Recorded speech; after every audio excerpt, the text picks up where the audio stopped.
Good morning students. आज की video में हम इक्विसिटम की पुंधनी की परिवर्धन एवं उसकी संरचना, development of antheridium and structure के बारे में डिस्कस करेंगे। जैसा कि आप सभी जानते हो, इक्विसिटम में स्त्री धानियों के समान पुंधनियाँ भी प्रोथेलस के उपांतों मार्जिन्स पर स्थित मेरिस्टेम की पृष्ठीय कोशिकाओं से विकसित होती है। डायग्राम में इक्विसिटम का प्रोथेलस दिखाया गया है, जिसमें ये आर्किगोनिया और ये एंथ्रीडिया। आर्किगोनिया के बारे में हम पिछले वीडियो में डिस्कस कर चुके हैं। आज हम देखेंगे एंथ्रीडियम या पुंधानी।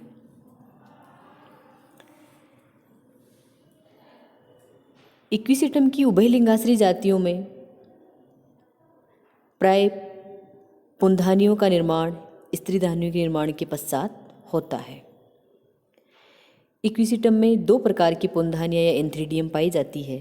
नंबर 1 अंतःस्थापित पुंधानियाँ और नंबर 2 प्रक्षेपित पुंधानियाँ। सामान्यतया अंतःस्थापित पुंधानियाँ प्रोथेलस के स्थूल गद्दीवत भाग में विकसित होती है, जबकि प्रक्षेपित पुंधानियों का विकास प्रोथेलस के उपांतों अथवा पालियों लॉब्स के शीर्ष भागों पर होता है। इसके बाद हम देखेंगे इक्विसिटम में पुंधानी का विकास किस प्रकार होता है। Development of antheridium.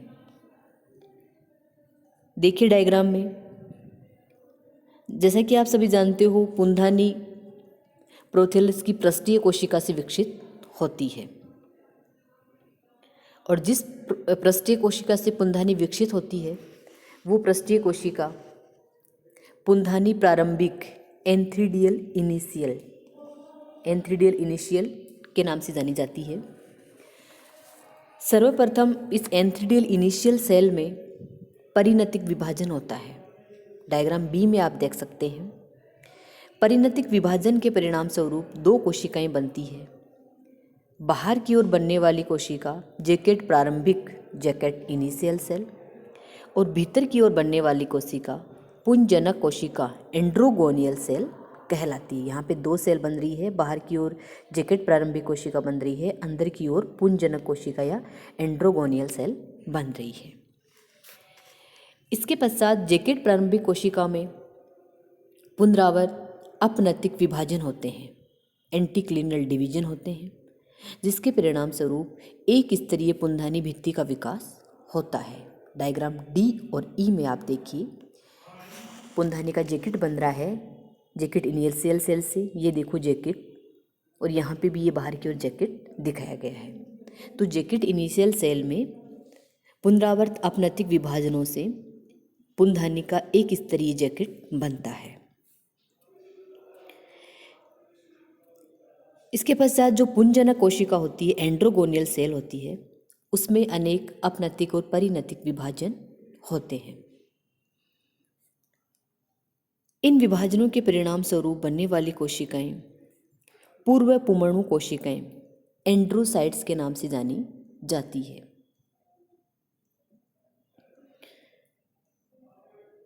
ये पूर्व पुमणु कोशिकाएं, इनमें भी कायांतरण होता है। तो प्रत्येक पूर्व पुमणु कोशिका कायांतरित होकर एक बहुकोशाभिक पुमणु बनाती है। ये देखिए एफ वाला डायग्राम। ई वाले डायग्राम में एंड्रोगोनियल सेल्स दिखाई गई है। जो पुंजनक कोशिका है, पुंजनक कोशिका में विभाजन के परिणाम स्वरूप जो कोशिकाएं बनती है उनको एंड्रोसाइट कहते हैं। तो ई के डायग्राम में जो सेल्स दिखाई है वो वास्तव में एंड्रोसाइट सेल हैं। फिर ये एंड्रोसाइट सेल्स कायांतरित होती है। कायांतरित होकर प्रत्येक एंड्रोसाइट सेल एक बहुकोशाभिक पुमणु, एक मल्टी फ्लैजिलेटेड एंथ्रोजोइड बनाती है। डायग्राम में आप देखिए एफ वाला डायग्राम, जिसमें कई एंथ्रोजोइड दिख रहे हैं एक पुंधानी के अंदर। तो ये पुंधानी का जैकेट है और इसके अंदर की ओर कई एंथ्रोजोइड दिख रहे हैं आपको। यदि अपन एक एंथ्रोजोइड की स्ट्रक्चर के बारे में डिस्कस करें तो देखिए, प्रत्येक एंथ्रोजोइड बहुकशाभिक होता है। डायग्राम में आप एंथ्रोजोइड दिख रहा है आपको, तो एंथ्रोजोइड या पुमणु जो है वो बहुकशाभिक होता है और सर्पिल रूप से कुंडलित होता है। इसका जो बहुकशाभिक यानी शीर्षस्थ भाग जो है वो सर्पिल रूप से कुंडलित होता है और इसका पीछे वाला भाग फैला हुआ होता है। ये देखिए, ये एक पूरा पुमणु या एंथ्रोजोइड है जिसमें ऊपर वाला भाग मल्टीफ्लैजिलेटेड है, ये खूब सारे फ्लैजिला है। तो जो मल्टीफ्लैजिलेट भाग होता है वो सर्पिल रूप से कुंडलित होता है और पीछे वाला भाग है वो फैला हुआ होता है। देखिए, हम इस लाइन डायग्राम के माध्यम से भी पुंधानी का परिवर्तन समझ सकते हैं। सबसे पहले जिस पृष्ठीय कोशिका से पुंधानी परिवर्तित होती है वो पुंधानी प्रारंभिका एंथ्रीडियल इनिशियल के नाम से जानी जाती है। एंथ्रीडियल इनिशियल सेल में परिणतिक विभाजन होता है जिसके परिणाम स्वरूप बाहर की ओर जैकेट प्रारंभिक कोशिका बनती है और भीतर की ओर पुंजनक कोशिका बनती है। जैकेट प्रारंभिक कोशिका या जैकेट इनिशियल सेल में पुनरावर्त अपनतिक विभाजन एंटीक्लिनल डिवीजन होते हैं और इन विभाजनों के परिणाम स्वरूप पुंधानी की एक स्तरीय भित्ति का निर्माण होता है, एंथ्रीडियल वॉल का निर्माण होता है। भीतर की ओर स्थित पुंजनक कोशिका एंड्रोगोनियल सेल में अनेक अपनतिक और परिणतिक विभाजन होते हैं जिसके परिणाम स्वरूप बनने वाली कोशिकाएं पूर्व पुमणु कोशिकाएं एंड्रोसाइट के नाम से जानी जाती है। इसके पश्चात एंड्रोसाइट सेल में कायांतरण होता है। कायांतरण के परिणाम स्वरूप प्रत्येक एंड्रोसाइट सेल से एक बहुकशाभिक पुमणु मल्टीफ्लैजिलेटेड एंथ्रोजोइड विकसित होता है। इसके बाद हम देखते हैं एक परिपक्व पुंधानी की स्ट्रक्चर। एक परिपक्व पुंधानी की संरचना किस प्रकार की होती है, तो देखिए डायग्राम दिखाती हूँ आपको मैं एक। ये एक परिपक्व पुंधानी की स्ट्रक्चर है। पुंधानी गोल होती है जिसके सबसे बाहर की ओर एक स्तरीय जैकेट पाया जाता है। ये देखिए आप जैकेट।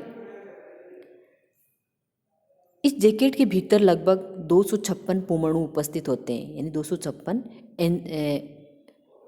एंथ्रोजोइड्स उपस्थित होते हैं। तो इस प्रकार प्रत्येक पुंधानी गोल होती है और पुंधानी के अंदर अनेक एंथ्रोजोइड्स भरे हुए रहते हैं।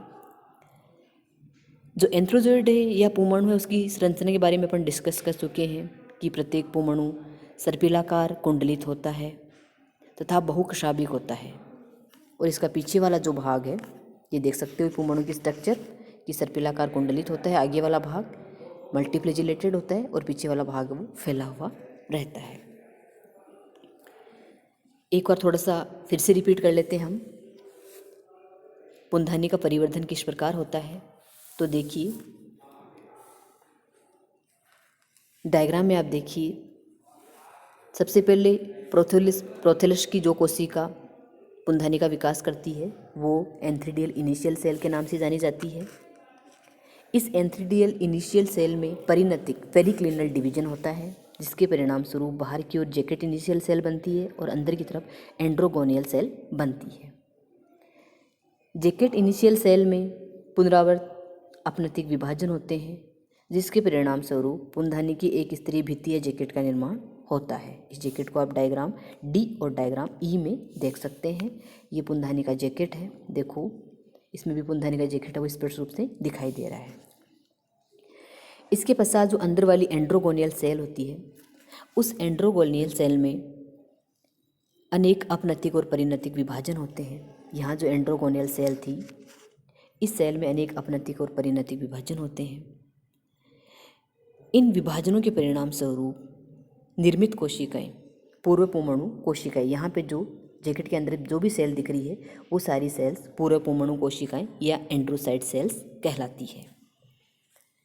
प्रत्येक पूर्व पुमणु कोशिका या एंड्रोसाइट सेल में कायांतरण होता है और कायांतरण के परिणाम स्वरूप प्रत्येक कोशिका से एक बहुकशाभिक पुमणु एक बहुकशाभिक एंथ्रोजोइड का निर्माण होता है, मल्टीफ्लैजिलेटेड एंथ्रोजोइड बनता है। और इस मल्टीफ्लैजिलेटेड एंथ्रोजोइड का जो शीर्ष भाग होता है वो सर्पिलाकार कुंडलित होता है और जो आधारी भाग होता है वो फैला हुआ होता है।